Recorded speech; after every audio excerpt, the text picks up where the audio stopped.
Hello and good morning, everybody. So, we are here with the next edition of the Hindu Education Plus Career Counseling Series with a webinar on an extremely interesting and important topic, challenges and opportunities in electric vehicles. The webinar is presented by the Vellore Institute of Technology, and we have a distinguished panel of 4 speakers who, through their presentations, followed by a brief discussion and replies to queries from listeners, will guide us through the future growth of automotive electrification in India and globally. Without wasting time, I will straight away get on with the introductions and would like to first invite Professor Lennon NC from the School of Electrical Engineering at VIT Chennai, a PhD holder from Anna University, Chennai, and with 20 years of teaching experience. He closely works with multiple industries and government agencies for the development of high-performance electric motor drives. He has 4 patents to his credit and has published more than 70 papers in international journals and also presented them in international conferences.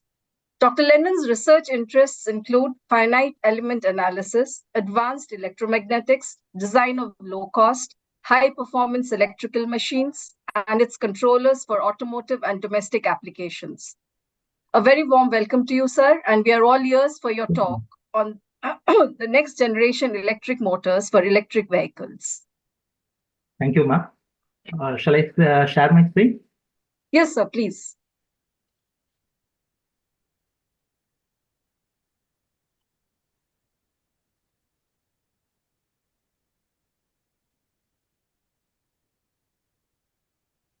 So hope my screen is visible to all. Yes, sir. Am I audible as well? So good morning all. Today for the webinar, so I am going to discuss about new generation electric motors for electric vehicles. Thanks for the management, VIT management and Hindu for organizing this one. So most of us are aware of electric motors are the sole responsible for an electric vehicle propulsion. So if you see the basic requirement for that electric motor, it is going to be the torque and speed. So if you see during the starting of the mission or a vehicle, so we need a more torque, at least twice or thrice of the torque requirement when the vehicle is going to have a continuous movement torque. So that is one major requirement as far as any electric vehicle is concerned. And after that, while cruising, so it is going to have a more speed. So where the speed ranges extends from some 3 to 4 times of our rated speed. So this is the basic requirement for any electric vehicle. And if you see the efficiency map of this requirement, during the starting time, that is during the peak torque time, my I square R losses are more. So my efficiency is going to be much lower when compared with the rated speed operation. Whereas during my high speed operation, my core loss as well as slightly my I square R loss is also having the influence because of skin effect. So during that time, if you see my efficiency, that is also going to be much lower. And this is going to be a quite interesting one, how to increase the efficiency of an electric motor in an electric vehicle. So all to put together in an equation. So this electric motor part is going to return by product of speed, thermal utilization, magnetic utilization, and one. Coming to the speed, we need to have a high strength rotor, which is going to run for some 10,000 RPM, 20,000 RPM for some applications. So, coming to thermal utilization, we need to have a low core loss material as well as high thermal conductivity material, which is helpful to increase the efficiency during this particular region. And coming to the magnetic utilization, we need to have a high magnetic saturation materials, as well as we need to have a high energy product if it is a permanent magnet machines. And these are the major requirements as far as any electric motors are concerned. Based on this, the global OEMs are having different types of electric motors in their electric vehicles. And those are broadly classified into two types. One is asynchronous motor and another one is synchronous motor. Coming to the asynchronous motor, we are having one type of asynchronous motor, that is the induction motor, which is largely preferred in EV industry in this category because of easier manufacturing facilities available all over the globe. And the construction and maintenance is going to be quite lesser. And it is possible to operate this machines at high temperature environments. This makes us the unique reason why people prefer this induction motor. So coming to the synchronous motor, we are having different types of synchronous motor, starting from switched reluctance motor, one of our type of synchronous motor. So which is having a unique feature of there will be no windings or permanent magnets or any bars like induction motor in the rotor. It's a solid iron piece. So it is easy to operate at any higher speed, 20, 30,000 RPM without having any temperature barriers. And it's a simple and robust.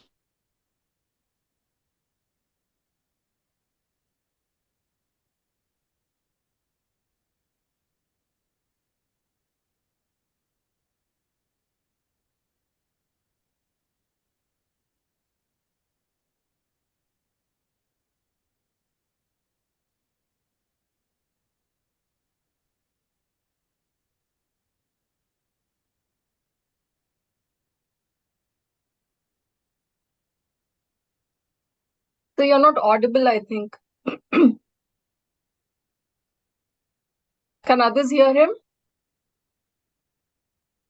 No, madam. No, ma'am, He's lost the connection. Network.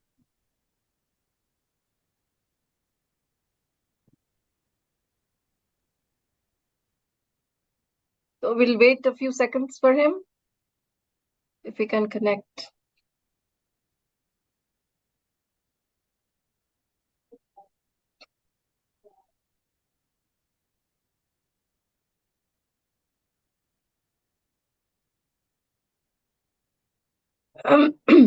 Dr. Lennon, you have to unmute yourself.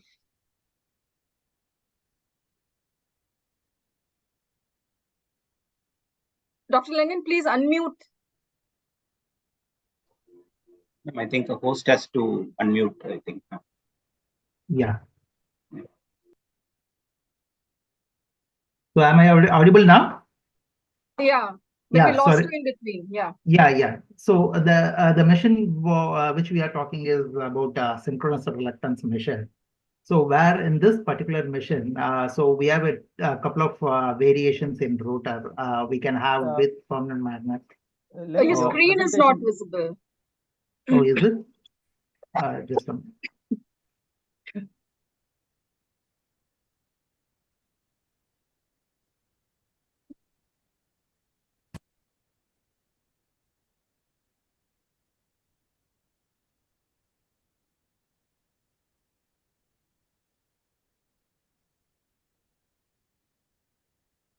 So now it is clear? Yes, sir. Yeah. So the machine what we are discussing is right now is synchronous reluctance. So we are having two different variations in this one. So one is with permanent magnet and without permanent magnets. And the quite interesting thing about this particular machine is the efficiency as well as the noise and vibration of this machine is quite higher when compared with the previous switched reluctance machine. The next category of machine is permanent magnet machines, where 80% of electric vehicle industries are preferring this one at present stage for their applications, either it is in two-wheeler or three-wheeler or four-wheelers. Because of high power density, torque density, and efficiency. That is one of the quite interesting thing we are having with this permanent magnet machine. And there are two categories in this one. One is the surface mounted machine, which generally people call as brushless DC motor, and IPM machine, which generally people call as permanent magnet synchronous machine. And there are a couple of new entrants in electric vehicle industry.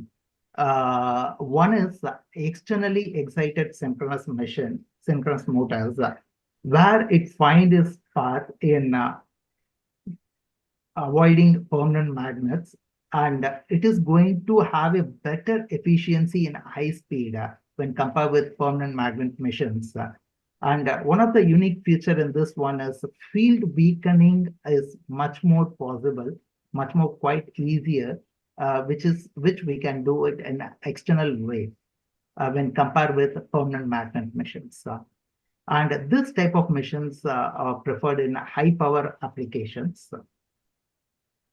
And the last category of machine we are having is the axial flux permanent magnet machine. Because of the reduced core requirement and having a higher torque density when compared with any other machine, this machine also is quite interesting in electric vehicle field. And researchers are doing a lot of research activities related with the last two machines for electric vehicle applications.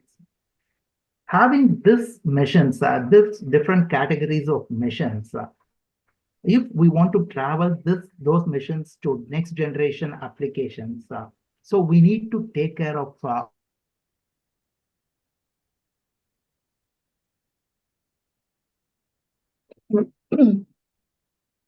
think we have lost Dr. Lennon's voice again.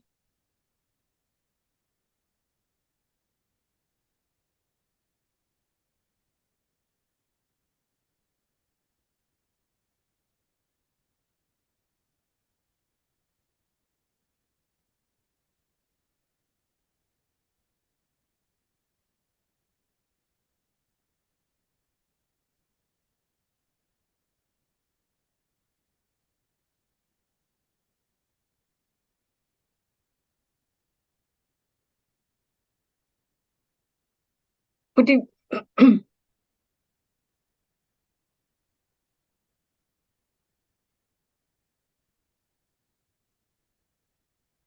could you be contacted over the phone and informed?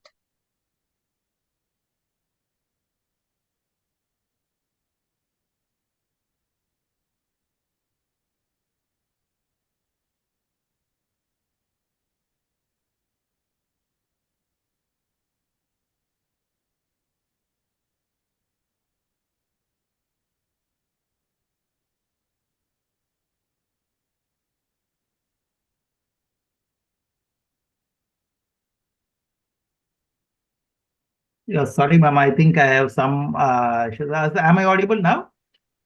Yeah. I just stopped the video. Maybe some problem.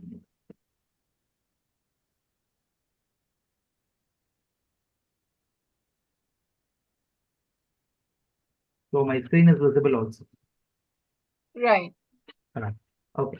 So, so what are all the major challenges we are having in having those type of missions? So, considering induction to the advanced axial flux missions. So, for this particular application, so the first one is as in the starting of the slide itself, I am telling that. So, we need to have a very high torque at low speeds. So, say for example, at 0 speeds, we need to have more acceleration.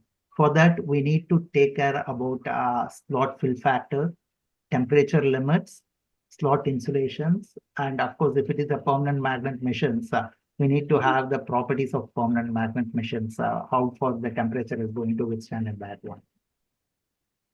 So the next one is the overall machine need to design for the higher efficiency in the entire drive cycle, not only during the starting time, not only during the high speed time, not only during the maximum running time. So it should have to be covered, the efficiency should have to be maximum at overall driving cycle, where we need to have a proper sizing of the machine with a proper controller operation with DQ axis separation. Reduced torque ripple, which is going to have a major influence in controller KVA strategies, and it should have withstand the proper choice of number of teeth, phases, slots per pole, and a proper switching strategy we need to align with.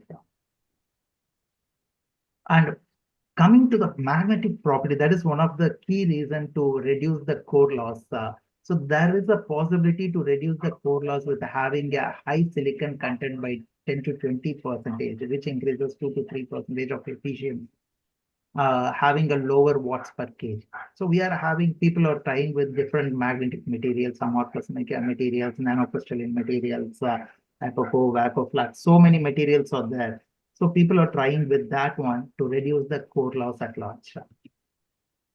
And the design wise, the air gap is also plays a vital role where many people fails to understand that even though this air gap is straight away increases the output power, torque, as well as efficiency, it leads to major acoustic and as well as vibration effects. So we need to properly have a design constraints about this air gap when coming to each and every category of the machine. A slot insulation. So at present, we are using up to class H, but automotive industries are looking for greater than that, and they are also started working with like aerospace industries, they want more slot insulation materials. So that is also one industry, one aspect we need to work with. Increasing the slot insulation, we can go for increasing power density. Stacking factor, which is helpful to reduce the eddy current loss, is also we need a precise manufacturing technologies for this one to reduce the eddy current loss. And fill factor, which plays a key role in power density as well as thermal utilization. So we are working with, we are looking for 80 to 90% of fill factor, which provides 2 to 3% more efficiency. So one of the winding technology at present people are focusing is air pin winding technology. And another type of winding technology in progress is air gap winding, which is going to increase 5 times power density when compared with the existing winding technology, concentrated or distributed one. And if you have a hybrid of hybrid as well as slot winding, it is going to increase 7 times the power density. So that is how the researchers are working with. Finally, for higher power missions, proper cooling arrangements plays a vital role. So with a flow rate of 15 liters per minute, 20 liters per minute, 30 liters per minute. So we are having a different cooling arrangements with fins, without fins, different cooling jackets like zigzag, helical, and circumferential channels. These are the conventional channels people are using, and different cooling channels globally people are working with in order to understand or in order to have a more cooling effect, which makes the electric motors thermally stable for this particular electric vehicle application. So these are the key areas one has to focus to improve the efficiency, or not only efficiency as well as power density of the machine electric motors in electric vehicles. So I'm very proud to say that so the one-stop solution for this type of problems and as well as technology advancements you can find in VIT Chennai. So we are having more than 40-50 students working in this related technology. So that's all about my discussion today. Thank you all.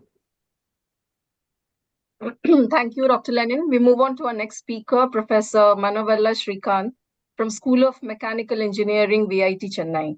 He heads the Electric Vehicles Incubation Testing and Research Center at the Institute. Dr. Srikanth obtained his PhD in heat transfer from IIT Madras and has been with VIT Chennai for the past 11 years. His areas of research interest are heat transfer, thermal management in electric vehicles, thermodynamic analysis of thermal energy systems, and regenerative flow machines. He has published his papers in over 50 international journals and conferences and has chapters in books. Dr. Srikanth also conducts training programs on the use of cycle tempo software for academics and the corporates. He has completed industrial consultancy projects in the field of turbo machines and cogeneration systems. Touching upon an important aspect of making the electric vehicle safe, his talk is on thermal management in electric vehicle. Welcome, Dr. Srikanth. Thank you so much. I will share my screen.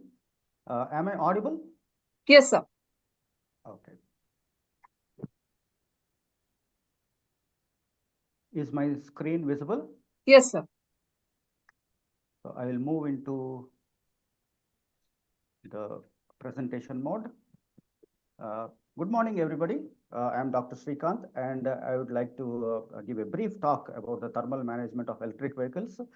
I'll have divided my presentation into these parts. The first one is the thermal management in electric vehicles, the basic meaning. What is the need for thermal management, and what are the methods that we have currently being used in thermal management in various commercial applications.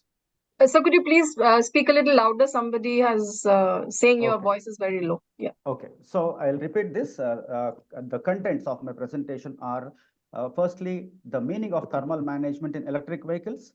Secondly, the need for thermal management in electric vehicles. And thirdly, what are the methods that we are adopting for attaining the thermal management of electric vehicles? So what is thermal management? It is the mechanism to maintain the temperature within a specified range. So the name thermal management may be new, but the concept itself is quite old. We always have been using the various methods that are known to mankind to carry out this thermal management. It's basically maintaining the temperature within a specified range.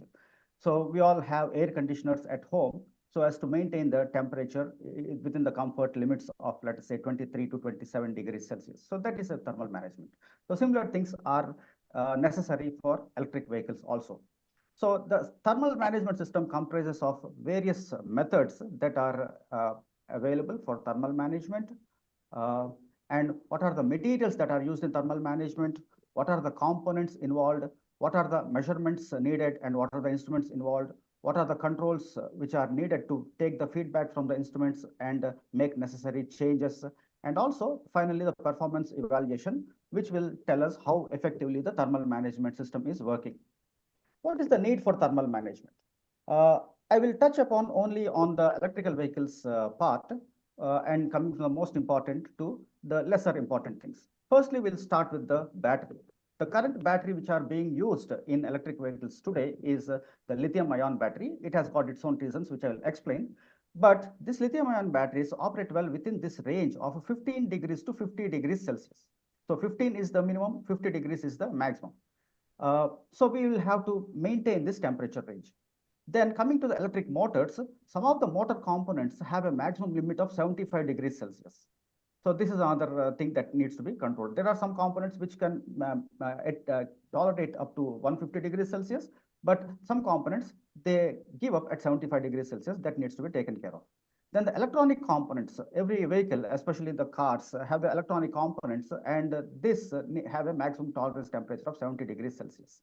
And then the cabin, which is seating the passengers, should be maintained at around 25 degrees Celsius from the temperature viewpoint. And of course, there is the relative humidity requirement of 60% and also certain air flow rate that needs to be maintained for comfort conditions. And all these things will be affected by the operational and the ambient conditions. So operational conditions means the rate at which we are drawing power from the batteries of the electric vehicle, or the rate at which we are charging the batteries also. And also the ambient conditions, that means the climatic conditions. They also play a major role. Now, why lithium-ion batteries? They have a certain advantage. That's the reason why everybody is using. The first one is high specific energy. That means the amount of energy, as per when we talk about energy in electrical terms, we talk about kilowatt hours or watt hours. So this watt hour or kilowatt hour per kilogram is high for lithium-ion batteries currently.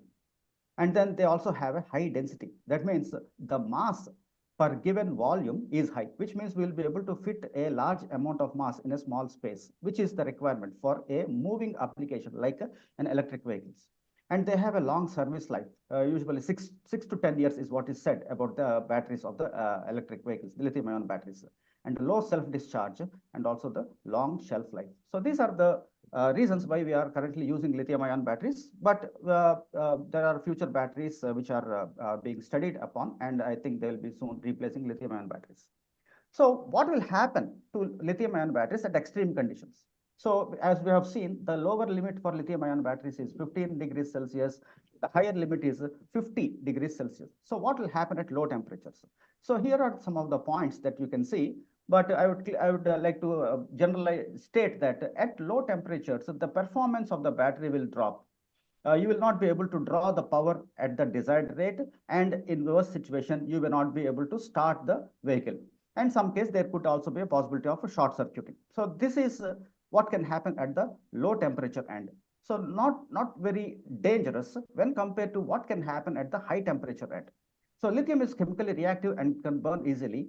And also the heat generated in lithium-ion battery cannot be evacuated quickly. So during the discharging process, that means while using the vehicle or while charging, there is certain heat generated because of the electrochemical reactions, and because of that, this heat needs to be evacuated. Otherwise, the temperature buildup can take place and it quickly can exceed 50 degrees Celsius. Now, why 50 degrees Celsius is crucial is because 50 degrees Celsius is not very much different from the ambient temperatures, especially in summers and some part of the parts of India. So because of that, if the ambient temperature is 50 degrees Celsius, then it will be extremely difficult to evacuate the heat from the battery. And there are possibilities of combustion and explosion. And because of the chemical reactions, there are some possibilities of release of toxic gases. Short circuiting is a possibility. And also there is a possibility of what is called as the thermal runaway. So this is the popular candidate, what we usually see in the news when it is reported that an electrical vehicle has caught fire. So we can see that at the extreme conditions, at the low temperature side, at most your vehicle will stall. You won't be able to move. But at high temperatures, when the battery reaches 50 or above, then what can happen is a possibility of explosion, combustion, and because of that, there is a possibility of loss of life, limb, and property. So this becomes crucial.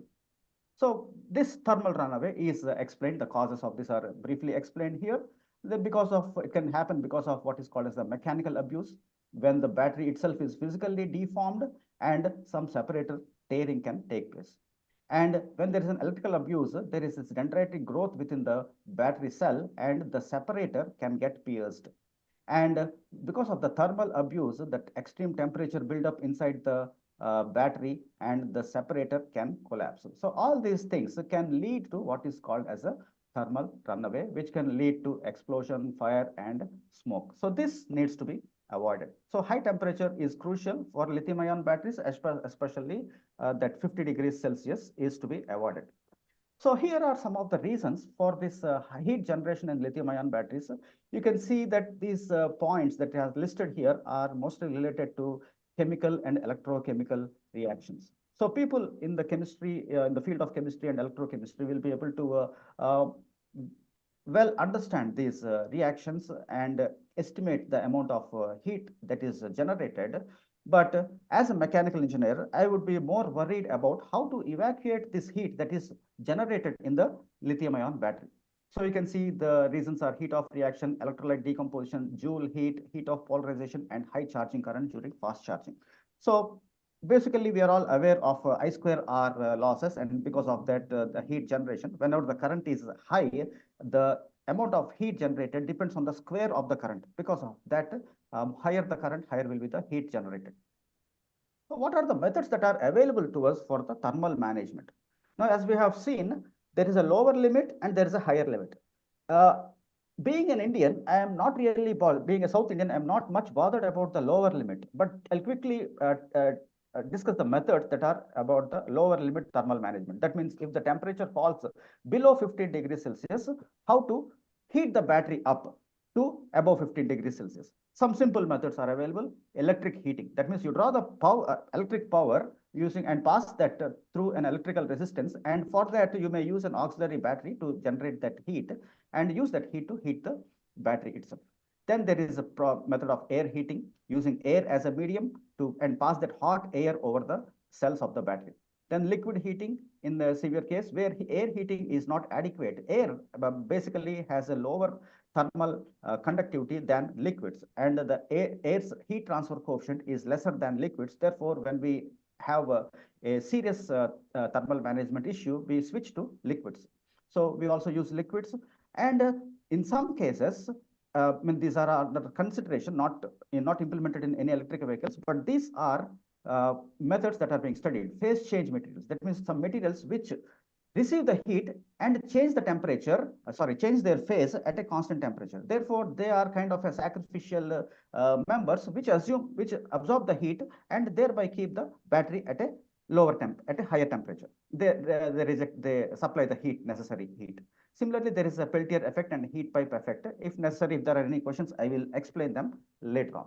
So these are some simple methods, schematic diagrams used to explain the methods of electric heating. So electrical coils are used to heat the battery by taking power from auxiliary batteries. Then air and liquid cooling, you have cells over which a fan blows hot air over the cells and thereby keep the cells warm. And if the air is not adequate, then we will use a liquid. Now the problem with liquid is that you will have to have a storage tank, you will have to have pipes, you'll need a pump, valves and other control systems, because of which it becomes bulky. So as far as possible, if you are able to manage with air, that's well and good.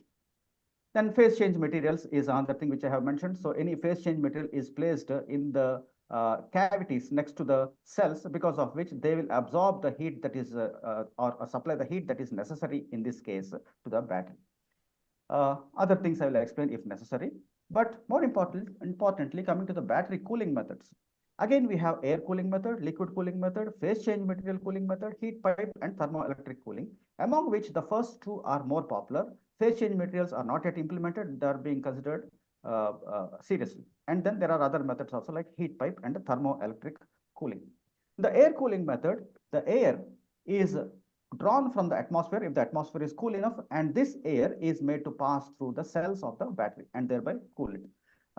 Sometimes we may have a cooling plate which acts as a medium between the hot battery side and the cold side on the air, and thereby the heat is evacuated from the battery cells. Now you can see there are different configurations that depends on the effectiveness that you need, the amount of investment that you can make, and also the pressure drop that you will have to overcome while using the air cooling. Same with liquid cooling. Liquid cooling is used whenever we are not able to manage with air cooling. If you are able to manage with air cooling, that's well and good, because you don't need any storage tank. All you need is a fan. And if there's a slightly higher temperature, you can actually draw air from the air conditioning system. All vehicles, cars have air conditioning system. The air from this air conditioning system itself can be drawn and made to pass over the cells of the battery. But if air is not adequate, then we will have to resort to the liquid cooling methods, where we use a liquid which absorbs the heat. So here you see there is the battery which is hot, and this is the cold plate. So liquid passes through the cold plate, and because of this contact between the battery and the cold plate, the heat is evacuated. So the heat from this liquid is removed in this vapor compression refrigeration system, or some other heat transfer mechanism like we have in regular IC engines. So here there is a detailed schematic about the arrangement of cells and the cold plate and the coolant flow. So here is another configuration about a liquid cooling, wherein the batteries are attached to certain fins. Fins provide additional heat transfer surfaces, and if we spray certain liquid over these fins, the amount of heat that can be removed will be higher. Then phase change materials is another one, where we use materials which are capable of melting at a temperature around 35 to 40 degrees Celsius, and they are placed close to these batteries so that the heat from the cells of the battery is received by the phase change material, and it melts and thereby keeps the cells of the battery cool. So there is a heat pipe and also thermoelectric cooling. I will explain later if needed. Now, some of the OEMs have also gone for a combination method, which is called as the hybrid method. So in these hybrid methods, we have a combination of phase change materials, applied liquid cooling, and also if necessary, there is a heat pipe. So you can see here, there is a cell arrangement here, and this particular highlighted arrangement is explained here in a more detailed manner. You see here, there is There is on one side, we have this water channel, which is a part of the cooling plate. And on one side, we have this heat pipe, and also we have the phase change material. So this will provide more adequate cooling. But note that the more complicated, more hybrid we go, things will become more complicated and also more heavier. And because we are talking about vehicles that are supposed to move, we will have to optimize this system and make sure that only the required amount of thermal management is implemented and we don't actually overkill it. So I have some more slides, but I would like to stop here because of lack of time. And if there are any questions coming up later, I would be happy to share those slides and information available in them. Thank you very much. Thank you, Dr. Srikanth. Our next speaker is Professor M.V. Shyam Kumar. He's also from the School of Mechanical Engineering, Vellore Institute of Technology, Chennai. He's currently the faculty in charge for the Electric and Hybrid Vehicle Laboratory. He has successfully completed proficiency improvement programs on high voltage safety for electric vehicle and EV design. Dr. Shyam Kumar did his PhD in fluid mechanics from IIT Madras and was awarded the Best PhD Thesis Award in the Department of Applied Mechanics at the 50th Annual Convocation of his institute. With VIT Chennai for 10 years now, he has also served as the managing guest editor for Materials Today, Proceedings and IOP Conference Series, Earth and Environmental Science in the year 21 and 22. As convener, he successfully organized Sustainable Energy Solutions for a Better Tomorrow, an international conference for 3 consecutive years. His areas of research interest are bluff body aerodynamics, thermal energy storage using phase change materials, and battery thermal management. He has published many papers in the reputed Scopus indexed journals and presented papers in international and national conferences. His talk will focus on high voltage system in electric vehicle. Over to you, Dr. Shyam. Yeah, thank you very much, madam. Hope I'm audible to you. Yes, sir. Yeah, so very good morning to each and every one of you who's attending this webinar. So the topic of my presentation today is high voltage system in electric vehicles. So as you know that electric vehicles are increasingly recognized as a crucial component in the global effort to achieve the sustainable development goals set by the United Nations. So as you can see here, the 7 of the sustainable energy goals like 7, 13, 9, 11, and 12 are being satisfied. And the SDG 7 mainly leads to the affordable and clean energy. SDG 13 is climate action. SDG 9 is industry, innovation, and infrastructure. SDG 11, sustainable cities and communities. SDG 12, responsible consumption and production. And as per the ISO 64693/2021E voltage class B, as far as DC voltage is concerned, the one which lies between 60 volt to 1500 volt is termed as high voltage. And in case of alternating current, the voltage ranges between 30 and 1000. So now coming to the next part of the slide, we have how the electric vehicle actually runs. So electric cars are actually propelled by an electric motor, and this motor is being powered by a high voltage battery pack, which feeds electricity from the motor to the motor based on how far the driver pushes the accelerator pedal. So that means the entire control rests on the accelerator pedal. And when the vehicle's accelerator pedal is pressed, the following things happens. The motor controller, also called as the inverter, it acts as the brain of the operation, receives the input and calculates how much power is needed from the battery pack. Then the inverter sends an amount of electrical energy to the motor based on how hard the pedal is being pushed. So as you know that in an electric vehicle, there is only one pedal, that is accelerator pedal, and a brake. So the electrical energy is converted into mechanical or rotational energy by the motor using electromagnets and wire coils. And the output shaft on the motor rotates inside the transmission. As far as the transmission system is concerned, you don't have the multiple gears as you have in a conventional IC engines. So you have just one set of gears.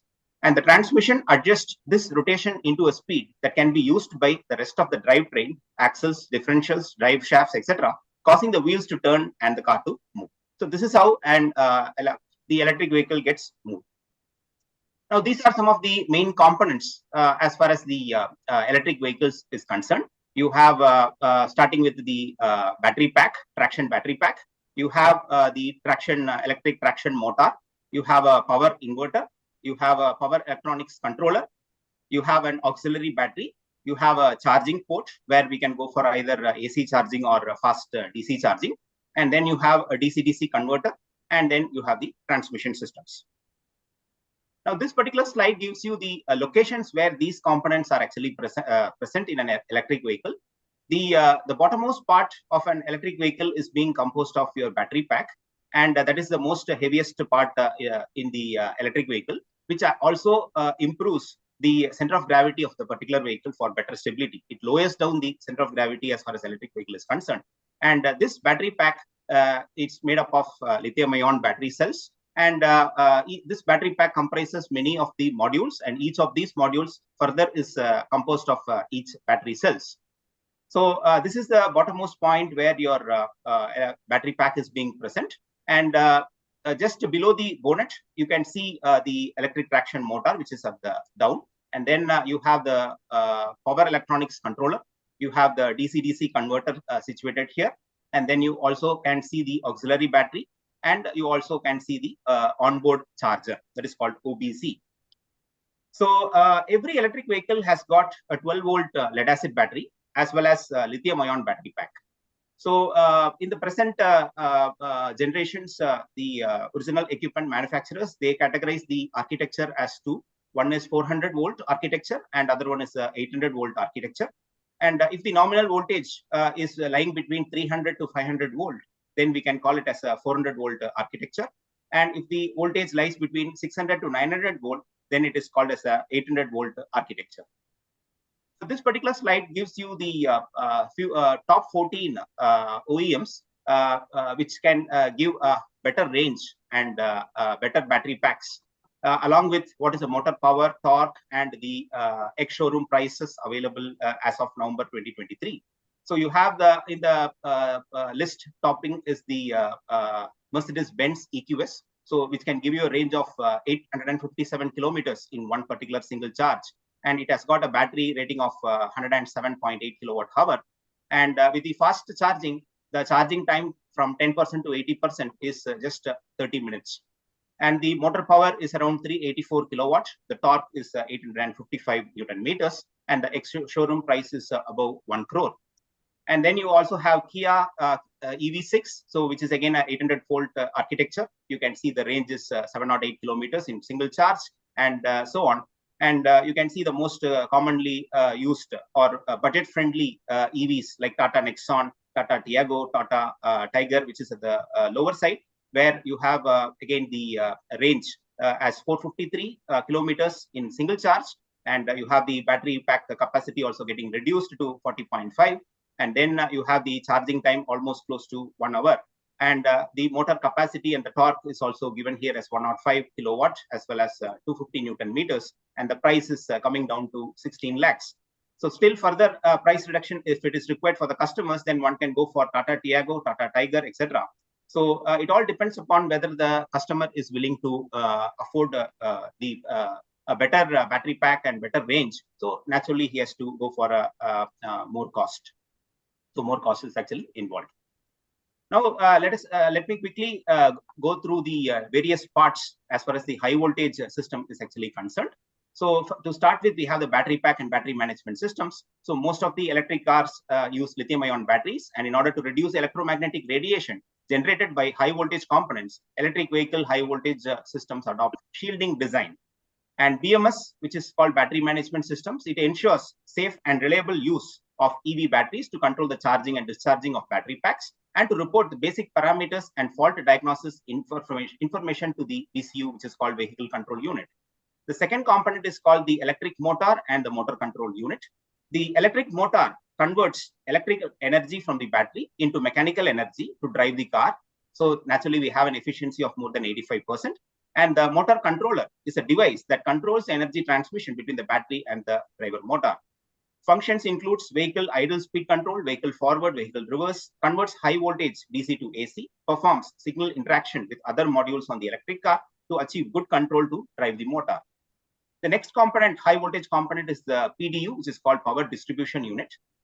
this is actually a device to distribute the high voltage battery power to high voltage electrical equipments such as motor controller, drive motor, electrical air conditioning systems, PTC heaters for preheating the battery packs in case of cold climate, and DC-DC converters.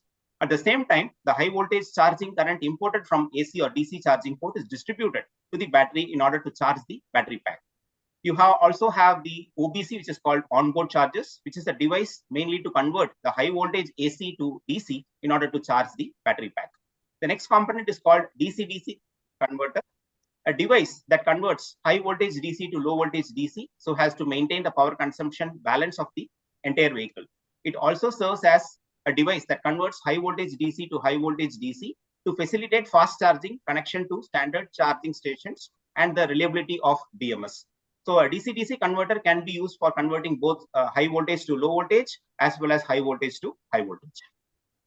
Then electric air compressor we have. So the electric scroll compressor is the core of the electric vehicle air conditioning systems. Advantages of simple structure: low noise, lightweight, stable operation, and high efficiency. It is made up of aluminum alloy, and it weighs close to 6.1 kilograms for a 320 volt scroll compressor. Then we have a PTC heater. It is a device to preheat the battery pack to work normally when the ambient temperature is low enough. And we also have the high voltage cables, which connects the various components of the high voltage system as a medium for high voltage power transmissions. And most of the OEMs, they use an orange color to differentiate from the other electrical cables present in an electric vehicle. This particular picture image shows you a battery pack of a Tata Nexon vehicle with the BMS situated. You can see that it comprises of a lot of modules, and each of these modules consists of battery cells. And you can see how big a battery pack is actually occupying.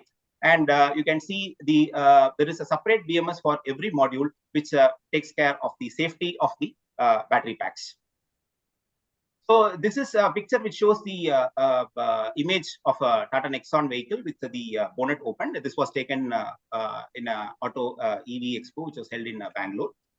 So you can see the pack, this is called as the power distribution unit with the onboard charger and a DC-DC converter. So the earlier design had got a separate OBC that is called an onboard charger. But as there are a lot of technological advancements, you can see that the size of the unit is getting reduced. All these PDUs, then OBCs and DC-DC converters are now merged into a single pack like this. You can also see the auxiliary battery situated here. And then you can also see the coolants, which is used for the battery cooling. And this is the other side of the this PDU unit. This side, if you try to see, you can see a lot of cables which are coming, and these are all colored orange color, which indicates they are all high voltage. And the close-up view shows you have a AC input that is from the charging port, where you try to put the vehicle on charge. You get the AC input that is being given to the PDU, and then you take the output for the compressor as well as the PTC heater. And you also take the output to charge your auxiliary battery. And this particular image shows the place where in conventional vehicles you have the petrol filling cap is situated here. In case of electric vehicle, you have the charging port, and you can see the two high voltage cables coming down, which leads into this AC point in your PDU unit. And this particular diagram gives you the high voltage circuit architecture. You can see a high voltage battery pack. So when the motor is going to drive the vehicle, then it is called as the traction drive.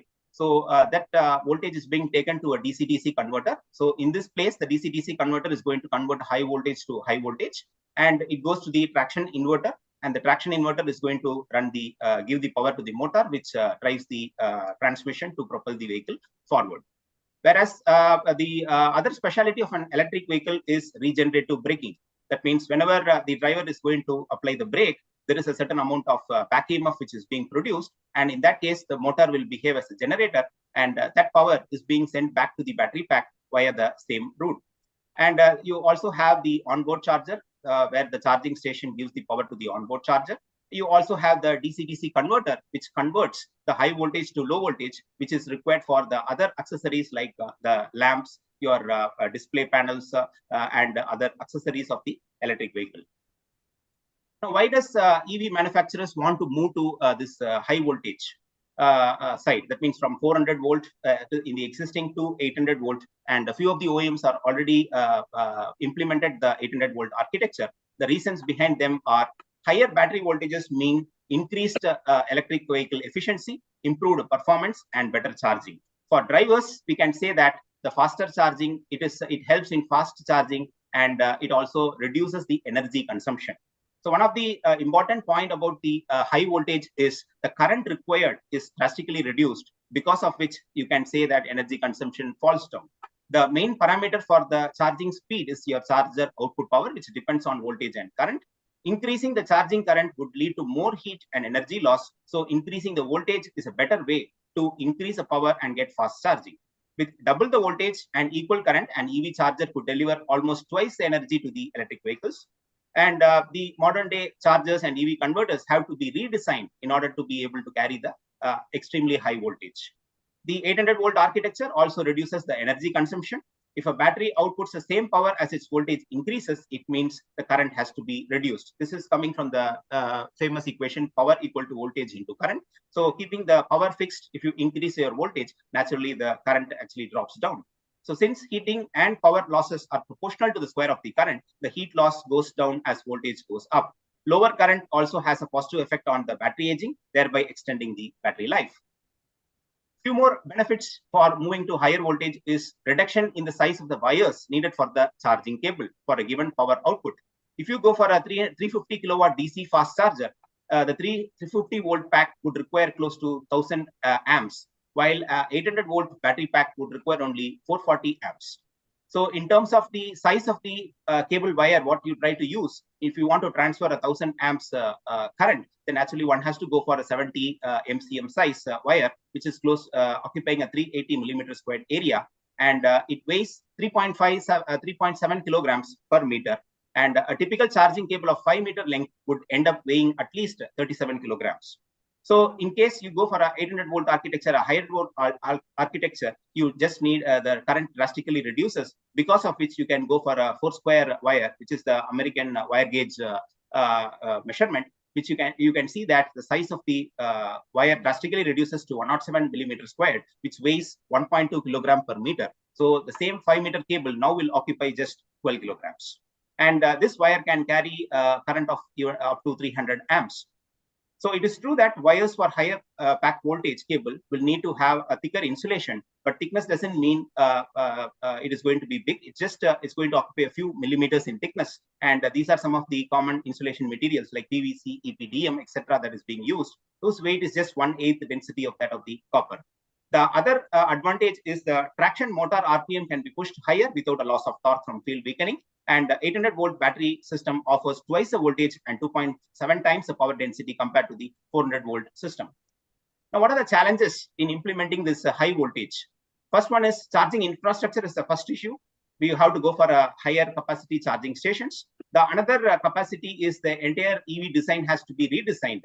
That means you have to make sure it is a fail-safe system is there, and you may have to undergo so many series of test procedures up to 5 times the nominal voltage. That means you have to do the testings up to 4000 volts.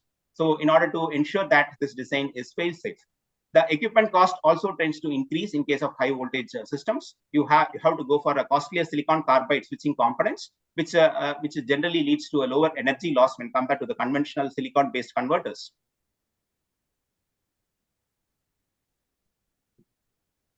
So there are also safety concerns, like higher voltage needs more physical space to avoid problems. You have something called creepage distance and clearance distance, and this creepage distance has to be sufficiently satisfied in order to prevent the arcing of the battery packs, right? And as the voltage is higher, the required creepage distance is longer. It means you have to go for a higher capacity capacitors.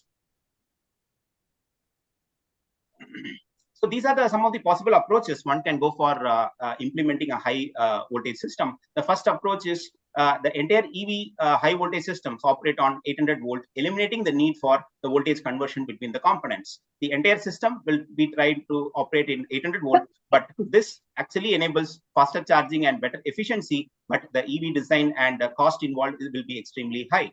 The second approach is to have some essential devices like battery pack and drive motor on 800 volt side, with the rest of the system remaining at 400 volt. The need for voltage conversion devices increases the cost and design complexity. It also adds to the conversion power losses. However, this solution requires less EV redesign and lower cost for 400 volt system, while still enabling faster charging. The third approach is most viable because we call it as a hybrid solution that involves a battery system capable of switching between 800 volts when charging and 400 volt when discharging. You get the benefits of both. So as the testing procedures develop and prices fall, one can even go for a complete system working with the 800 volt architecture. These are some of the high voltage safety devices which is generally present in any electric vehicles. So because of lack of time, I'll just read out the devices like manual service disconnect, high voltage interlock systems, then high voltage isolation fault detection systems, and then you have active and passive bus discharge systems.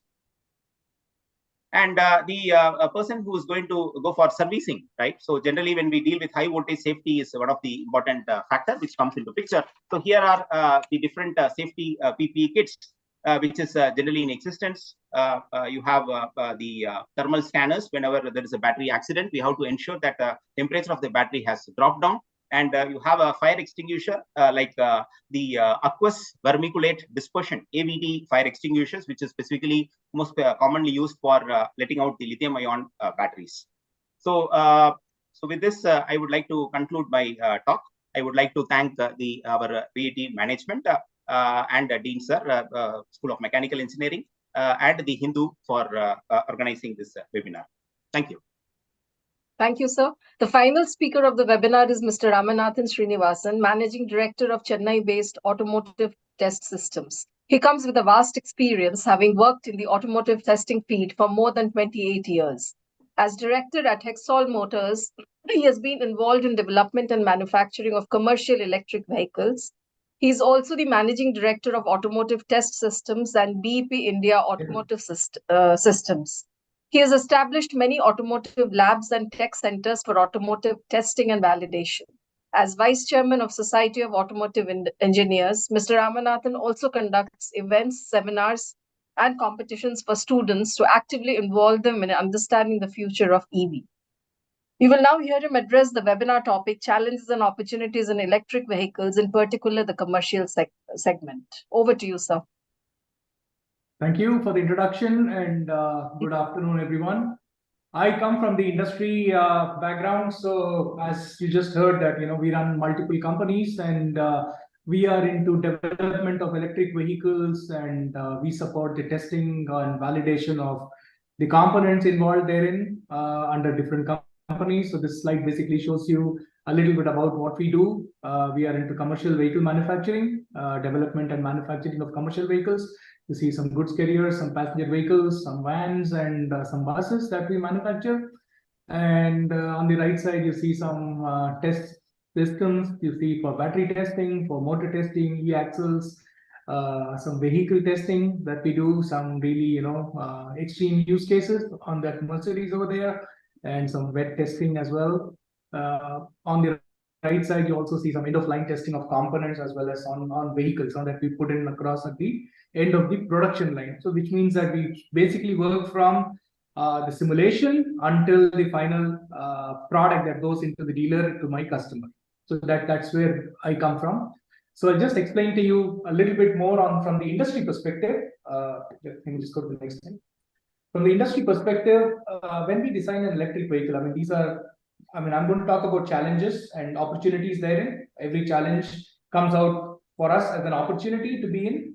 So when we start developing these kind of electric vehicles, the very first thing that my customer looks for is it very expensive? People talked about motor, battery, different types of motors, different types of batteries coming across. And if you need good batteries with a lot of control systems, they become very expensive, which means, typically I can talk something in the price range of 15,000 to 18,000 rupees per kilowatt hour as I speak right now. And of course, it is going down over a period of time. We estimate it to go down by something like 60%. I will start my presentation talking about first the market itself. That's the whole thing for as far as an opportunity is concerned. India as a two-wheeler market is growing, which means that at this point in time, if you look at the two-wheeler sales this year, is going to touch 1 million. So 10 lakh two-wheelers, electric two-wheelers are going to be sold this year with various customers adopting it. And if you look at the three-wheeler segment, really a fast-growing segment, another big segment here, it's going to be something like 500,000 of that. So these two segments are the majority of the sale is in this segment. Looking at the goods carrier there in the three-wheeler segment, the e-rickshaws, and then you are looking at the two-wheelers. If you come across the passenger cars, this year, probably at this time, we are about 100,000 passenger cars compared to the huge volume, millions that we sell still in ICE. We are still on the way to achieving certain numbers of scale in terms of passenger cars. So mainly it is, you see some Tata vehicles, a lot of these Tata vehicles and some Mahindras over there, which are the market leaders in this segment. And then comes the electric buses, which are typically driven by government policies. So a number of cities are adopting electric buses and slowly phasing out the old diesel buses. So this is growing up. So typically you see about 300, 400 of them from each of these manufacturers selling. So we look at around 3,000 to 4,000 buses really in the market, looking at either it is 9 meters for the smaller ones or 12 meter or 13 meter around that area. So this is basically the segment today that we are in terms of the market. And as the volumes are increasing, you will see that the cost of these products going down. So the two-wheeler segment is highly competitive. You'll see if a vehicle you are buying today at 1.2 lakhs or 1.3 lakhs, you can expect that it will come down to 80,000 or 65,000, 70,000, that range in the next years. And the major part of this cost, of course, is the battery. Yeah, as I talked about, 15,000 to 18,000 rupees per kilowatt hour, depending upon how big a vehicle we are making, that bigger battery pack is what we need. And as most of these cells are getting imported, we pay a premium here. And as we speak, alternative technologies to lithium are coming in with sodium. A lot of people are working with zinc as well. I mean, a number of alternatives are being discussed and researched, and some of them are coming to the market as I speak. And so this will help us. Also, a lot of lithium mines have been found across. So the availability of lithium is increasing, which should be good news for us, that India is able to source quite a bit from its mines in other countries, as well as in India as well, in Kashmir and other places. Lithium deposits have been found. So we expect the prices to go down further as the volume increases in this.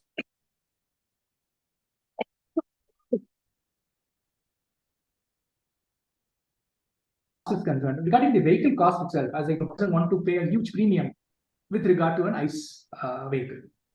Though if I look at the commercial vehicle segment, the ROI is fantastic if I drive an electric vehicle, but then we have issues with the charging infrastructure.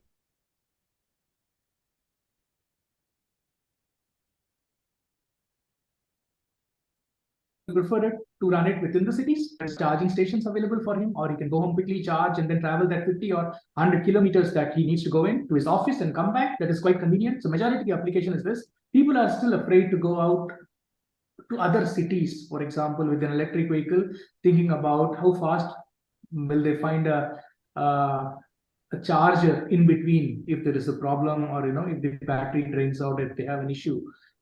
So there is still a very big thing in our mind about this recharging.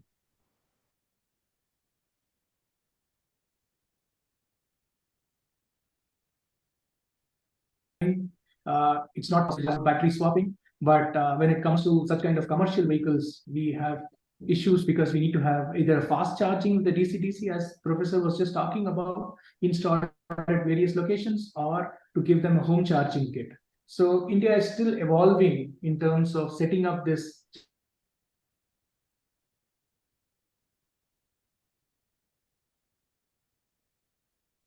need green energy, right, to charge. So once alternatives are harnessed, then only we'll be able to sustain a huge amount of electric vehicles on the roads. But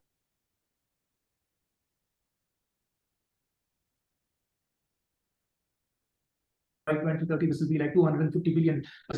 So now coming to some of the other challenges, we talked about battery being one of the challenge, as I talked about in terms of cost. So there are a lot of research happening for students and young engineers. I think this is an emerging field. I see a lot of challenge here in terms of the costing. So if there is a lot of research going on here, and if you can come out with technologies alternative technologies to drive the cost down by 40%.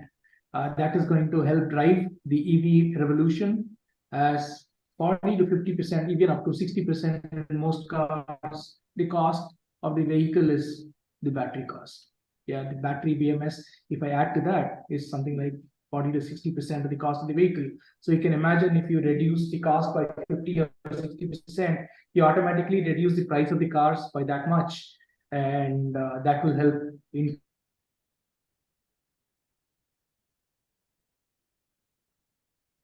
apart from the range anxiety, there are obviously costs because of the battery itself. I think the government is addressing part of it by making it stringent in terms of the way that you can sell a battery.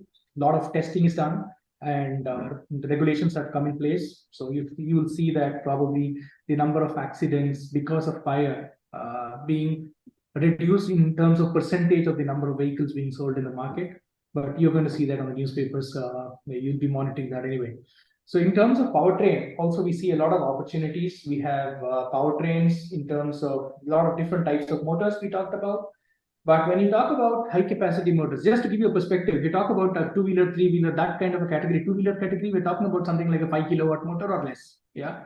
And when you talk about a three-wheeler, like what you saw on the pictures in my last slide, we at Hexal are using 15 kilowatt to 20 kilowatt motors for different applications, depending on how big the vehicle is. But typical three-wheelers are in the 8 kilowatt to 10 kilowatt, 12 kilowatt category. Then you come to the passenger cars, around 40, 45 kilowatt category of motors. Up to this, the PMSM is quite the chosen type of motor at this point in time. But we are slowly moving towards fixed reluctance and more towards induction. Because of the weight, induction motors cannot be fit into smaller applications yet. But yeah, people are working on the size and efficiency of the induction motors, that we are able to also use it on smaller vehicles. I've already started experimenting with induction motors in our three-wheelers. And of course, in buses, that provides a massive advantage in terms of not having magnets being imported from China or some other countries. So we don't want to be dependent on the magnets. So a lot of companies have decided to go this way of induction motors. But I see an opportunity here with motor and motor controllers. The motors and controllers that I buy from China are probably half or one-third the cost that I buy from India. So I still see that my marketing team doesn't allow me to buy from India because my customer doesn't want to spend too much money on my vehicle. So which means if I have to sell a vehicle at the same cost as an ICE vehicle, an electric vehicle, that means I have to optimize the cost of not only my battery, also of my powertrain. So this is the massive challenge here, because motor controller, I have the transmission system, and then I have the axle. These four components are the next big bucket in terms of costing for me.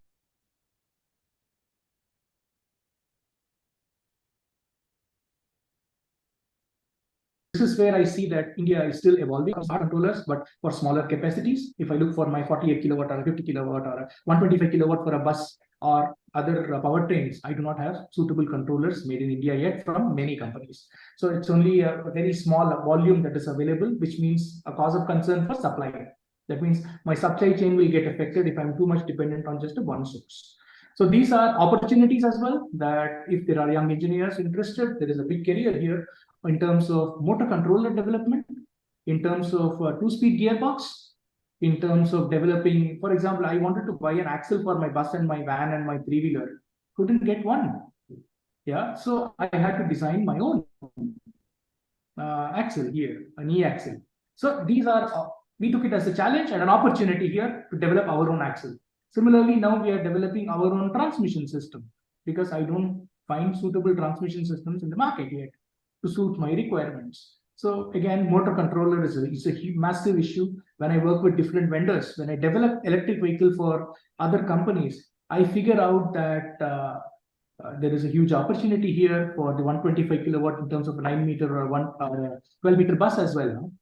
So I see that the controller, including BMS, we talked about, getting the energy back during braking, regeneration. Yeah. So in order to have regeneration, there has to be a good coordination between the the BMS, that means the battery and the battery management system and the motor controller as well. So it has to work together, and you need to have a good strategy in terms of saving power. So these are opportunities I see for young engineers to work on. And then these electric vehicles are connected, which means that I can continuously monitor the health of my battery. How is it performing? The temperatures are continuously monitored. Every vehicle that I sell, we try to monitor and engage with the user because of the availability of mobile networks. Wherever we are able to take data out from the vehicle continuously, keep on appending our algorithms to improve the efficiency for each of my user. Yeah, so these vehicles are now connected, which means I have the scope of getting more information from the vehicle itself in terms of its performance and improving.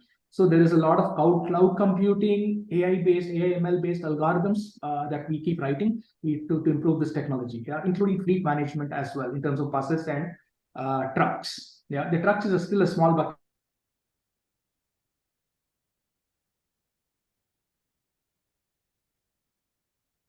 We are talking about 1,000 to 3,000, and in terms of 3,000 RPM, a smaller RPM, but a big torque. Yeah, so these type of motors and stuff are just coming across into the market. Mostly it is imported as of today, which comes to my final part.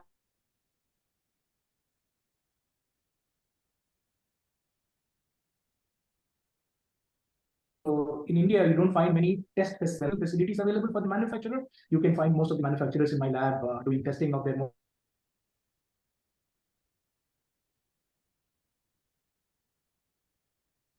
Or when you talk about the high torque machines, government agencies. So this is another emerging field. It's not only about testing the component, also about testing the vehicles under different conditions, including crash, because you might know that if there is a crash and if this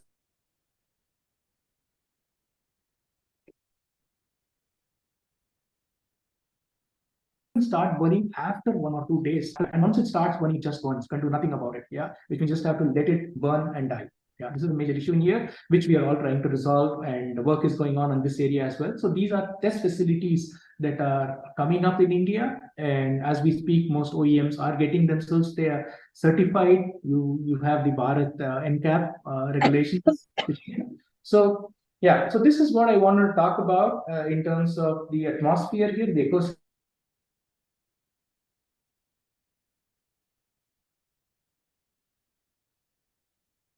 So if you have any questions, feel free to talk through this forum here. Thank you, Hindu, and thank you, VIT, for giving me an opportunity. Just wanted to be quick because of the time. Thank you. Yeah, thank you, Mr. Srinivasan. Your voice was in fact breaking frequently, and we did miss a lot of points, I guess, in between. But and we also have far exceeded our program time, so I'll just try to take 1 or 2 questions. One basic thing is, like, as in back-end room discussions, we were talking about how the world is going purely electric vehicle, and in India, it's, as you said, it's evolving, and ICE engines or hybrid or EV will coexist. So what do you think, from where will that final push come? Are we lacking in any kind of government policies? Are they in place? Or is it the lack of infrastructure, not enough charging stations? I mean, I'm just combining a few questions and asking you in general because we don't have time. Yeah, see, in my perspective, it's going to be a collaborative approach. India needs to reduce its import bill in terms of fuels. So there is going to be alternative energy. So the ICE engine still rules the market in India. So there are sectors where you'll see more EV penetration, and going forward, the numbers is going to increase in terms of EV. Yes, but there is going to be hydrogen, there is going to be alternative fuels, and there is also going to be, other things coming up in between. So it's going to be sort of a mix between gasoline, hybrid, and so there are Honda and Toyota, Maruti betting big on hybrid as we speak, and going slowly towards EV. So I think hybrid is the faster adoption today. Alternative fuels like ethanol mix, slowly going into maybe even pure ethanol, will be always there in the target. Then followed in the future by hydrogen and fuel cells, because anyway, if you have a BEV vehicle today, a fuel cell can easily add in later on. So it's just going to be an upgrade to that. So as and when the technology is available, we can simply add on to that. So that's my 2 cents on this. Yeah, so the cost, safety, environment, everything is a combined concern. Dr. Srikanth, like, if you could answer, somebody's asking, like, as was mentioned, 2-wheelers in the commercial sector perhaps is the fastest growing. segment, but it is also, is it also a fact that two-wheeler electric scooters also catch fire more frequently, and what is the reason? We see most of the news are related to two-wheelers are catching fire. The problem with two-wheelers is that firstly, it's a small vehicle, there is not much space, and therefore there is no scope for elaborate thermal management. So we have to completely rely on air cooling. The ram air, that is what, when the vehicle is moving, the ram air helps in cooling it.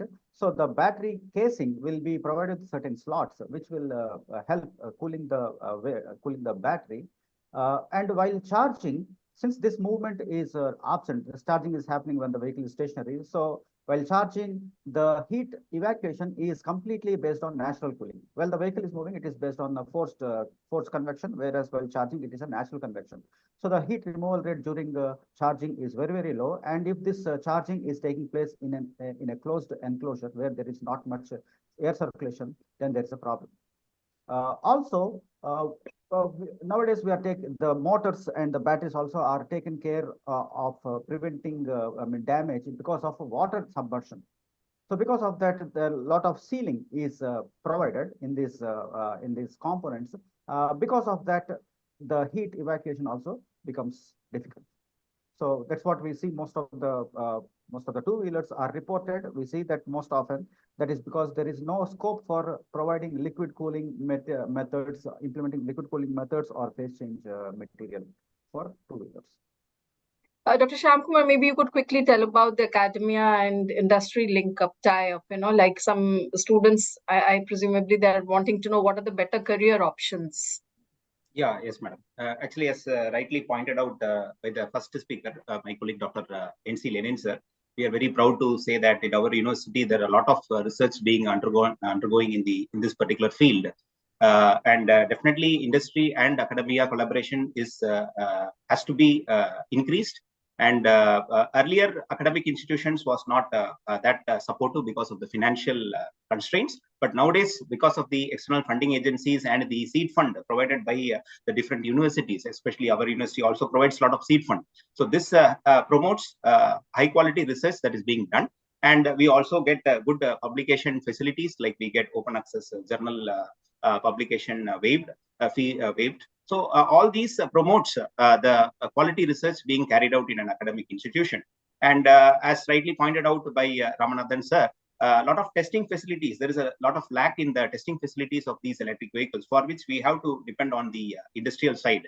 Procuring such kind of equipments for the academic institutions is far ahead because the cost involved is tremendously high. Especially if you go for a chassis dynamometer for testing the vehicles, the very good quality which the industrial expects is almost above 1 crore, right? So which a normal academic institution may not be able to afford. So in that regard, definitely we need the support from the industries who can actually contribute some part of their profit towards this particular implementation of the test facilities, thereby increasing the places where the testing can be done. So that definitely will help to take the research forward. Mr. Ramanathan, would you like to wind up on that? Because I'm sure there are a lot of startup ideas and entrepreneur skills, which also perhaps, I do not know, get suffer due to lack of funds. So would you like to shed your light? In terms of, I run 2 startups. So, in the past, it was much easier to get startup funding for electric vehicle itself. And a lot of companies just designed it on the paper and got a huge amount of CDA, CDB funds. And it takes more than that, to get funds today, that you need to have really a good product. So if you have good product, either in terms of the battery side, in terms of component side, either on the motor side, you are getting the funding. The government is also stepping up by giving you seed funding. There are many institutions also giving you seed funding today. So if the expenditure up to a certain level is covered across, but then you need to have a business plan to sustain for at least 2 to 3 years or 4 years time until you actually start selling the product and getting the money back. Yeah, so that is where, today in my companies, we have not yet taken a funding yet. We decided not to go for funding initially. We are getting our vehicles certified as I speak today. And once the vehicles are in the market, and then only we want to go for funding. But yes, funding is available. But today the investors are much more cautious and they want to actually to see your clear business plan, to see your technical idea, and to actually see if you have really done some work on it before putting in their money. Yeah, there's a huge opportunity. Right.